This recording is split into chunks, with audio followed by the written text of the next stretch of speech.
Welcome to the Golden Whiskers Podcast. Today we're chatting with Penny Wood, also known as Dr. Zoolittle.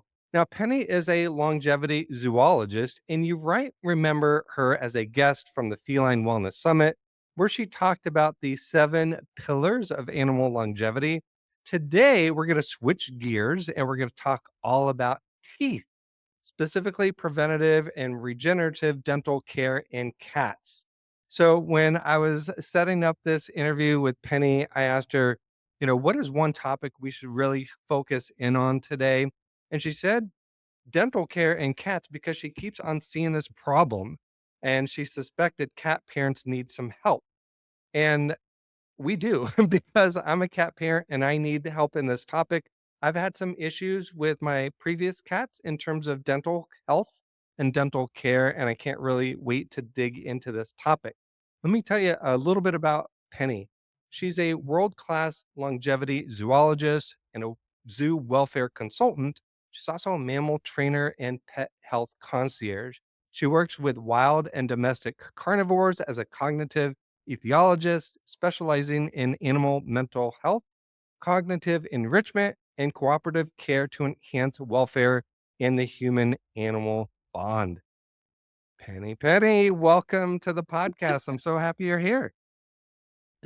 Thank you so much for that warm welcome. And there's a lot of mouthful words to try and get through that. So you've done a great job with the intro.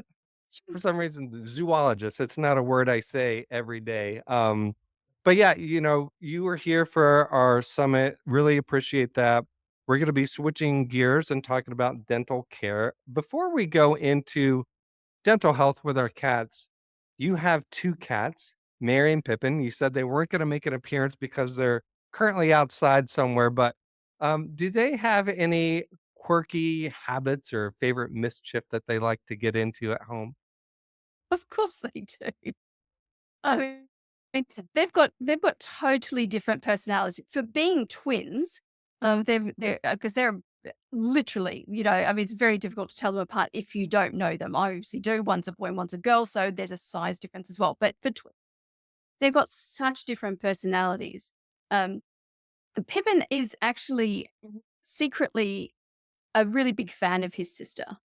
And there was a time, this is not so much a quote, but it's a really cute story. There was a time 2 summers ago when the sort of the local neighborhood bully cat had made his way into our garden and was actually stalking Mary and went to attack her. And literally out of nowhere, Pippin came racing out of like thin air, came and pounced on top of Marmaduke, gave him a bit of a biff of baff, what for, while Miss Mary got to do a runaway and get straight into the house for protection. However, the way she repays him is like the bratty little sister, because she'll then come into the room at any point in time. This is not just that one day. She'll come into the room, see Pippin in there and go, move off my piece of sofa, off my whatever So it's just like they're absolutely gorgeous. I love them to bits. But she's got sassy pants, and Yeah, he's just Mr. Chill vibes, but he won't let anyone mess with his little sister. I love it. And they're 6 years old. Where did you get them? It was a failed foster. I was I As they was often fostering are. cats, as they often are. So I was fostering cats, and I'd managed to home 2 cats successfully through the charity that I was working with. And then there was a call out to say, "Can you come and collect this little tiny mother?" And the little tiny mother was only 6.5, 7 months old herself. I mean, and she had these 5-week-old kittens. So they became my latest foster, and I took them through the rest of their time with mum and all of their weaning and development and socialization, desensitization, all the things that I talk about in practice with people. And of course, by that stage, the bond was so incredibly strong that I did allow Nala to be adopted by a wonderful family. But there was no way those little kittens were going anywhere. I love it. Yeah. People who foster their animals, dogs, cats, they often fail and they end up adopting them themselves. So that's a very sweet story. I want to dive into our topic for the day. I think it's extremely important. We didn't talk about dental health in our summit, so I'm really glad we're tackling this now. And I've had issues with my previous cats with their dental health, which we'll kind of get into in a couple of minutes here. But can we just start off by explaining what preventative dental care involves for our cats and why is it so crucial? Couple of really big questions to kick off. Why is it so crucial? Because the mouth is an integral part of the body. In holistic medicine, we understand that everything's connected and everything needs to be dealt with in its relationship to the environment as well as to everything else that is in the body. The mouth is no exception. We tend to have a colorblind thing over us when, as a human, because we see a doctor and we see a dentist. Hmm. And unless there's something else special going wrong with our body, we don't tend to see another specialist. So we kind of tend to go, oh, they're two different things, but they're not. They're exactly the same thing. They're still health and biology and all the stuff. So what happens here? This is a gateway. This is a gateway into the body. We know that because we're eating food. We're also breathing things in, right, in terms of oxygen and but other stuff. So this is a gateway into the body. So there's a lot of defenses here to help protect the body from unpleasant things in the environment, but it's also a vulnerable place for things that to go wrong. And certainly for our animals, this is also part of their social interaction. Like, I mean, as humans, we'll kiss people, but only very, very select people. Whereas, because we could do a lot of work with our hands and with our words. But for our cats, there's a lot more that's done with the mouth as well. So we got to think that this is where their weapons are. So if they're in a fight or those kinds of things, then teeth are coming into the playground for other reasons than just eating. So with all the mucous membranes that we have in the mouth, for example, we'll probably touch on this again in a minute, that the transference of what's in the mouth to what goes into the blood supply, into the bloodstream is extraordinarily quick, like seconds.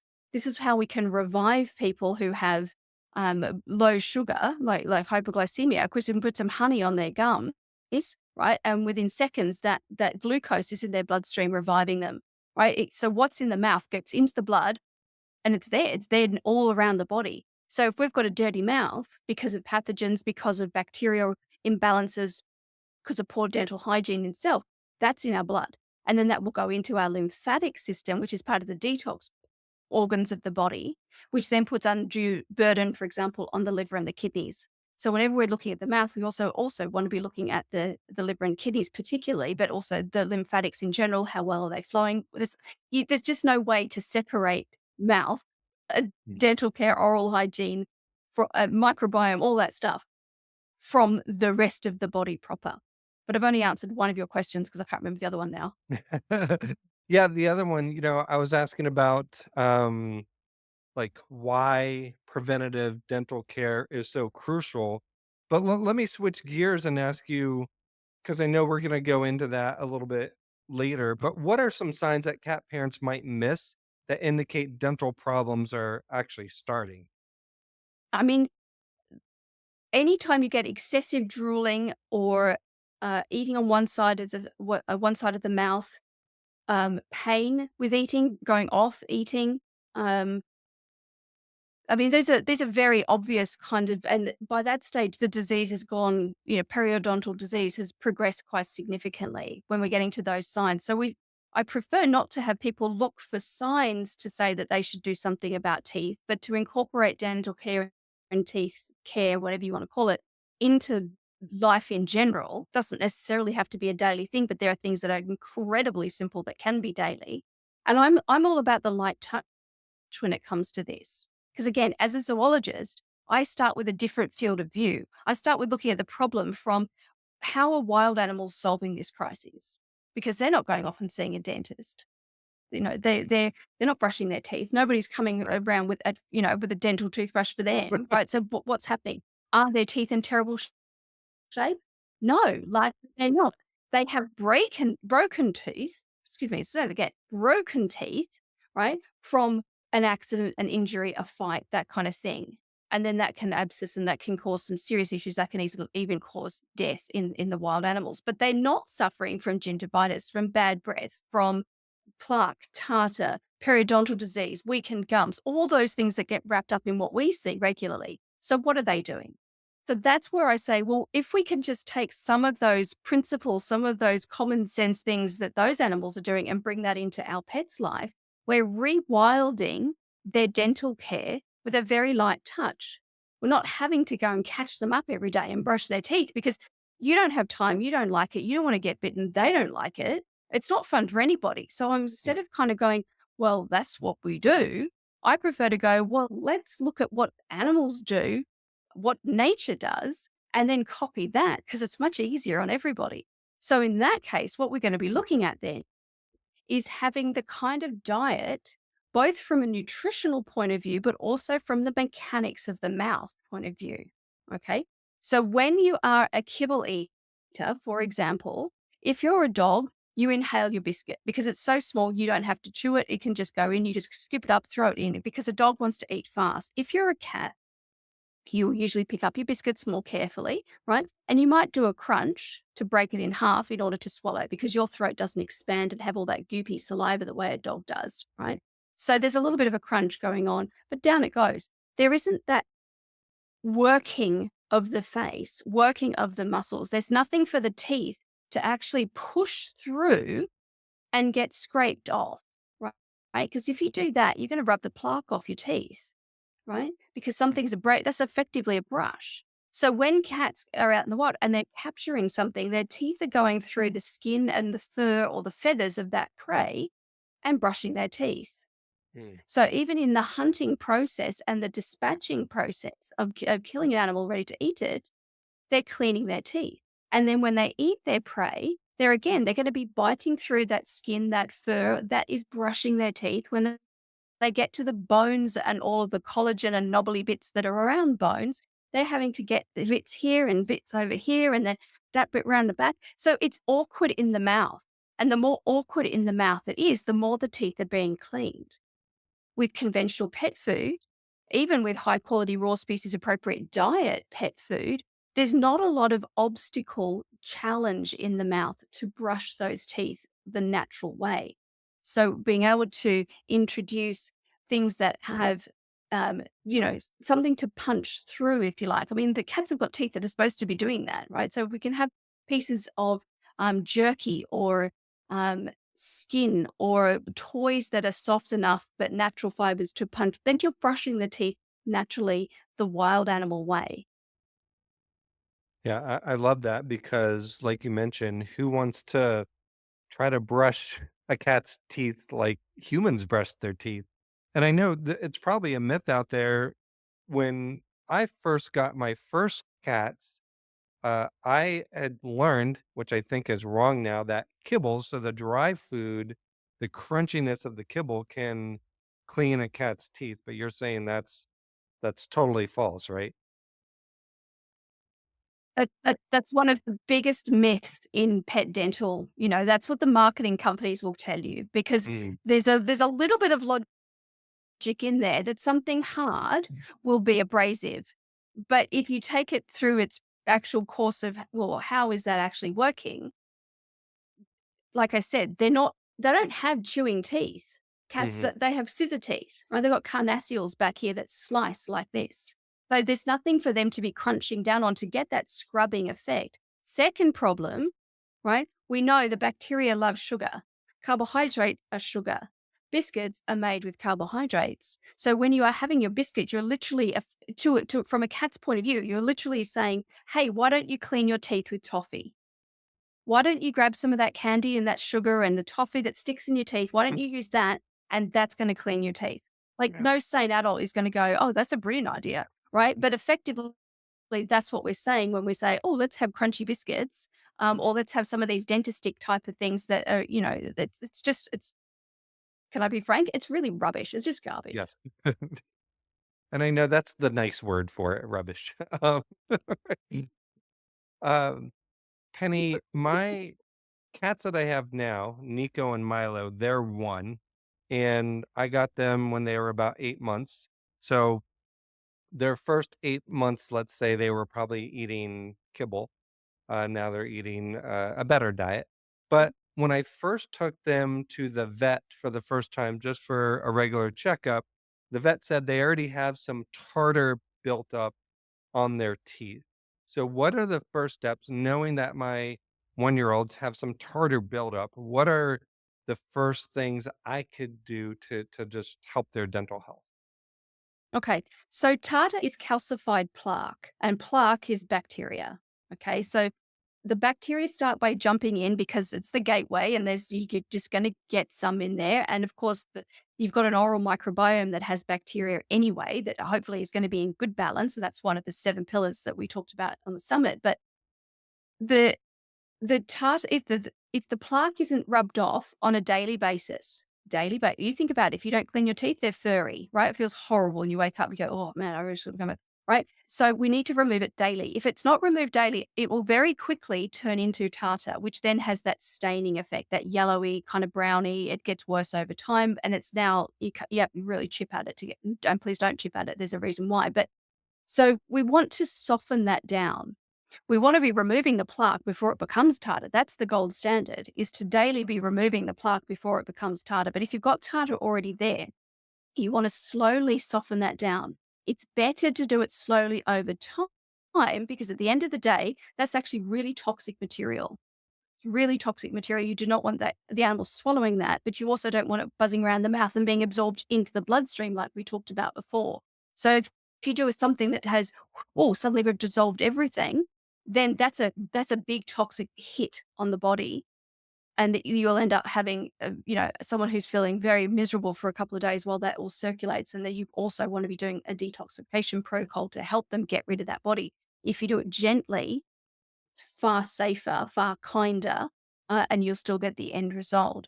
So there are a number of natural products that will dissolve and soften that tartar down to allow it to then be naturally removed through having some of those biting and punching through materials with their teeth type of behaviors. So kelp and a lot of the brown seaweeds are particularly good at that. They have a substance in them called fucoidin, which does dissolve the biofilm, which is the protective layer that bacteria create to stop them from being removed from the body or the mouth. There are other things that will break down the biofilm. I have a couple of things here because there's quite a few of them, but let me just list off a couple quickly. So these are on the herbal side, alfalfa and black leaf and dandelion leaf and plantain. Now, all of those can be made into a tincture and then sprayed in the mouth. There are other things that can help soften it down, but don't sit there and try and pick it off yourself because you're going to end up. There's the risk that that's then going to be injected. Okay, well, that's not ideal thing. It's not the worst thing in the world either, but let's try and avoid doing it the worst practice and focus on the best practice.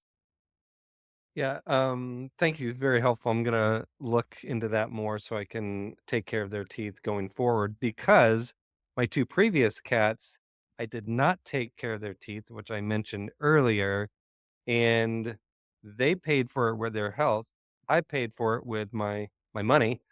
Just so let me kind of set the stage here. Nomar, Yeah, I he bet you did. yeah. So Nomar actually, when he was 15, there was just one instance where he had some blood coming in underneath. It was kind of swollen here, had some blood underneath his chin. We took him to the vet. They said he needed to have a tooth pulled. And then once they had him under anesthesia, he had to actually have two teeth pulled. And then Mia, when she was 16, she needed to have a tooth pulled, and when the day we were gonna have it pulled, they did her blood work just to make sure she was healthy, and that's when they found she actually had kinda some early stage kidney disease, so they didn't wanna pull her tooth, like, put her under anesthesia and pull her tooth at that point, given her health condition and her age. So, unfortunately, her last 3.5 years, we just really had to manage her tooth pain. But I just wanna ask you, a cat that maybe is a senior cat and has some bad teeth, what can we do? So, it's pretty advanced, let's say. What can we do going forward to maybe start to make that cat have healthier teeth going forward in their latter years of their life? As with any health issue, it's never too late to start doing something because the body is constantly working on a regeneration model. That's how it Mm. goes through life. It's constantly trying to heal and restore and provide new, replacement parts for the things that get damaged and broken. So it's never too late. It gets a little bit more complicated, and because that you have to then look at other health considerations as a pet gets older. The ideal standard would be to bring in those things that we were talking about in terms of what the wild animals do. So some of those harder products to chew. And this has a positive ongoing effect, not only on cleaning the teeth, but also strengthening the facial musculature, helping the bone density stay, because it's use it or lose it, right? If you're not using your jaw in a strong action like that, that bone gets weaker. That bone is where the teeth are socketed down. If that gets weaker or starts to be osteoporosis dissolved away, right, then those teeth become looser in their sockets. They're now more likely to have a wobble or to be, moved in the jaw, um, depending on how inflammation in the body holistically is manifesting. It will determine how tight the gingiva tissue is.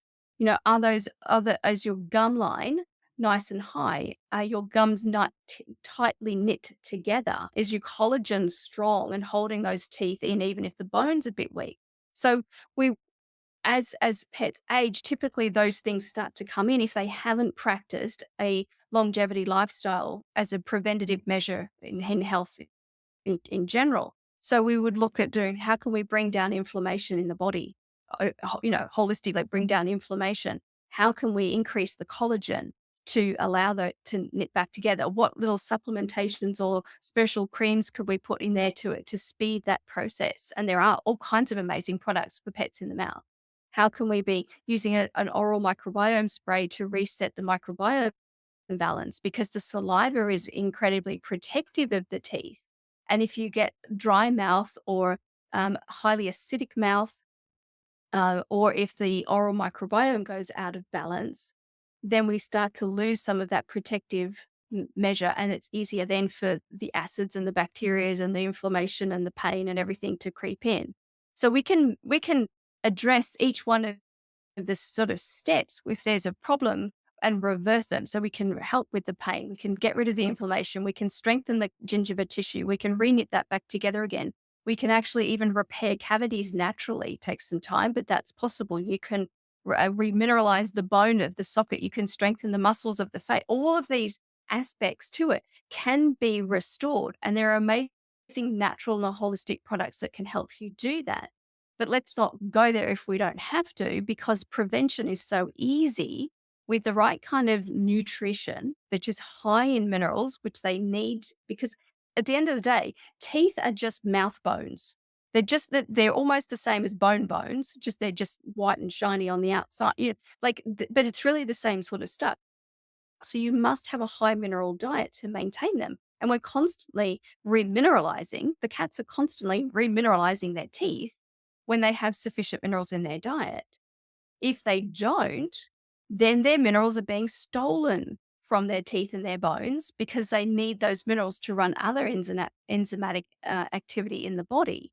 So simple things like the right diet of the food itself, the diet in terms of hard things to bite and chew on, obstacles in the mouth, um, and then using something like a kelp supplement as a regular or a herbal thing to help break down that biofilm to make it easier to remove. This is all pennies on the dollar kind of stuff to work with, and yet it's going to save you thousands of dollars Thousands, down the yeah. line, and all that pain and heartache and suffering. Mm. We talked about the difficulties of brushing your cat's teeth. Although I know some vets do recommend brushing your cat's teeth. Is brushing your cat's teeth, is that ever going to be a part of a preventative dental care program in your mind? If you want to do that, because you consider that bonding time that you can spend with your pets, and what, then I'm not going to discourage people from doing that. But it seems to me that that's in many cases, I'm not going to sit here and give a blanket thing, but in many cases, it's unnecessary because there are other alternatives. The smaller the mouth, the harder it is to clean Mm. because the teeth are closer together. There's less room for you to get in there. It's very, I mean, you can't even do the back of your own teeth particularly well. Right. So how are you going to do the back of your the back of the back teeth ones? Like, I mean, this is really obstacle course material, and your hands are like this big compared to their little itty bitty mouth. So it's not the ideal scenario. Is it a good thing to do? Yes, if you can do it and it's necessary and you haven't got any other option, of course. But I always think the natural way is this better. Yeah. Yeah. Thank you. Well, that's good to know because I was like, how am I going to brush Nico and Milo's teeth? I don't want to get my hand close to there. Okay, Penny, I want to end with a fun question. It's a segment I call What's in Your Cat's Bowl? So, what is in Mary and Pippin's food bowl today? Today, they had venison. So they have their raw species appropriate diet with the organ meat, the muscle meat, the bone meat, and the collagen, right? So that's the balanced plate. And I think they had venison as their main protein today. They also had their stem cell nutrition. So they get stem cell nutrition every day as a sprinkle on their food, which helps release additional stem cells from their own bone marrow to help with regeneration. They had some Canident, which is this kelp that I seriously mean this. They get this every day. That's a sprinkle of Canident kelp on top of their food to help with their teeth. And when they go to the vet, this vet is always like, my gosh, look at their teeth. It's so pretty. They're so white. So this stuff really generally works. I practice what I preach, and they've got that. Right. They've also got, do you want to know the other supplements? I mean, I could go on. They've got Yes, quite a bit of please, stuff. please give me the list. Okay. So they get their bean minerals. Bean minerals are humic and fulvic minerals that provide that nutritional mineral boost that cats require. Cats probably need it even more than dogs do, in my opinion. So they get that, and that also helps with their detoxification. So that's their daily detox as well. They also get an omega-3 oil supplement in there on their food because that affects every single cell in the body and helps the cells have their structural integrity and so forth, so they function better. And then depending on the day, they'll get something else as well. Sometimes that might be a sardine or an egg that's kind of mixed in on top, or that could be maybe we're going to do dandelion leaf today, or maybe we're going to do slippery elm bark, or maybe we're going to do some probiotic stuff or whatever. So they get a bit of a blend that crosses the board to help. Again, all of this is top quality nutrition with a little bit of prevention thrown in. And when you know, as I do, the what prevention has the most powerful effect holistically, I focus on those, and then we just cycle in and out other things just for fun because their body's always going to be saying, "Yeah, that'd be nice. I'll have a bit of that, and I'll save it for a rainy day." Yeah, nice. Well, Penny, I love this. Again, super helpful to our listeners, but also to me personally because I want Nico and Milo live to 30. Like we talked about in our last interview, the longevity is what we're striving for. For people that may want to find out more about your work or get in touch with you, how best to do so to stay connected with you and to learn more. Well, thank you. I can be found at Dr. Zoolittle.co or at Dr. Zoolittle on Instagram. Those are the best places to reach out and connect with me, as well as receive free resources and other information. There are a number of ways that you can work with me as well, if that's of value. But I've also put together a little dental guide just as a gift for audience members who want to take home something and kind of read through a little bit of information. So there'll be some stuff in that covers kind of step by step what to do if you're doing just prevention, or what you do if you've got a little bit of a pointy end of the crisis and you've got to do something fast. One thing I would add to all of that is that this is one of the dental issues is one of the top 5 complaints for pets. So why they're going to the vet. What is the vet seeing your pet for? This is one of the most common things. And it used to be a problem that we would see in older pets only, 10 years and above kind of thing. Now it's very, very common for pets to be presenting with dental issues as young as 2, which is just like it blows the mind of the medical profession kind of thing. So this is not something that is optional in my opinion.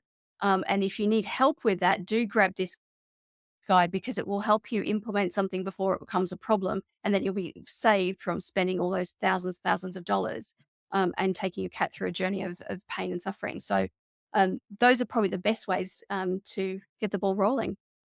Amazing. I will make sure to share the link to your guide with our listeners here. Penny, thank you very much. You were the very first guest for the Golden Whiskers podcast, so I love it.